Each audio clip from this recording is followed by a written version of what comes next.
En Algérie, le marché des devises est plus que jamais sous pression. Avec la flambée des taux de change sur le marché parallèle, notamment face à l'euro, au dollar américain et à la livre sterling, la situation économique du pays est au cœur des préoccupations. Ces derniers mois, nous avons vu l'euro atteindre un nouveau sommet à 259 dinars algériens, le dollar dépasser les 245 dinars et la livre sterling franchir les 305 dinars. Mais pourquoi cette augmentation continue? Que se cache-t-il derrière ces chiffres?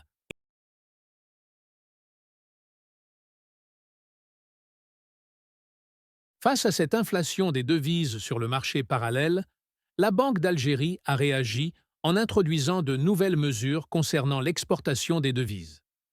Depuis le 21 novembre, les voyageurs, qu'ils soient résidents ou non résidents, sont désormais limités à un plafond annuel de 7 500 euros, ou son équivalent dans d'autres devises convertibles.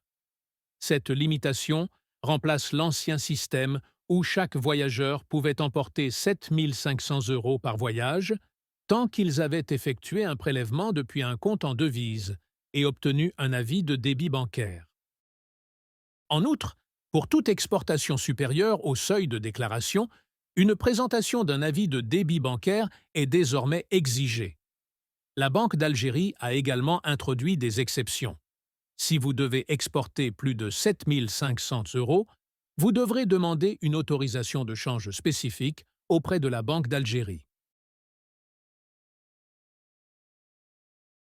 Le marché des devises en Algérie est dominé par les lois de l'offre et de la demande. La récente hausse des taux de change parallèles peut s'expliquer par plusieurs facteurs économiques. En premier lieu, le taux d'inflation élevé, couplé à une faible performance économique, crée une pression accrue sur les devises locales et affecte la valeur du dinar. Cette divergence entre le marché officiel et informel persiste, car les Algériens se tournent massivement vers le marché parallèle pour accéder aux devises étrangères nécessaires en l'absence d'alternative. À l'approche des fêtes de fin d'année, la demande pour les devises augmente naturellement, ce qui exerce une pression supplémentaire sur le marché parallèle. De plus, l'approche du mois de Ramadan entraîne une hausse des demandes pour la Omra, avec des pèlerins cherchant à obtenir les devises nécessaires pour leur voyage vers l'Arabie saoudite. Cette période de forte demande pourrait encore amplifier les tensions sur le marché des devises, car l'offre reste limitée, notamment en raison des restrictions imposées par la Banque d'Algérie et la politique monétaire du pays. Bien que les mesures de la Banque d'Algérie visent à limiter l'exportation de devises et à renforcer le contrôle des flux, leur efficacité reste incertaine face à un marché parallèle florissant.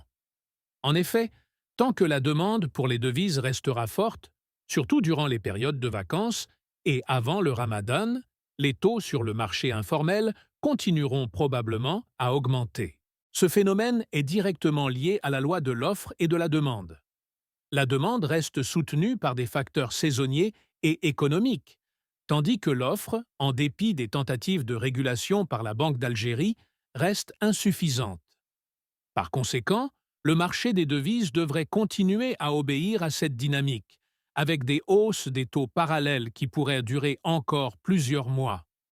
En somme, malgré les efforts pour limiter la sortie de devises et réguler le marché, les répercussions des conditions économiques locales, couplées aux exigences des voyageurs et pèlerins, risquent de maintenir la pression sur le marché parallèle. Alors, que faire pour maîtriser cette situation? Les réponses viendront peut-être avec de nouvelles réformes économiques. Qu'en pensez-vous? Les nouvelles régulations de la Banque d'Algérie vont-elles avoir un impact significatif sur le marché des devises ou, au contraire, aggraver la situation?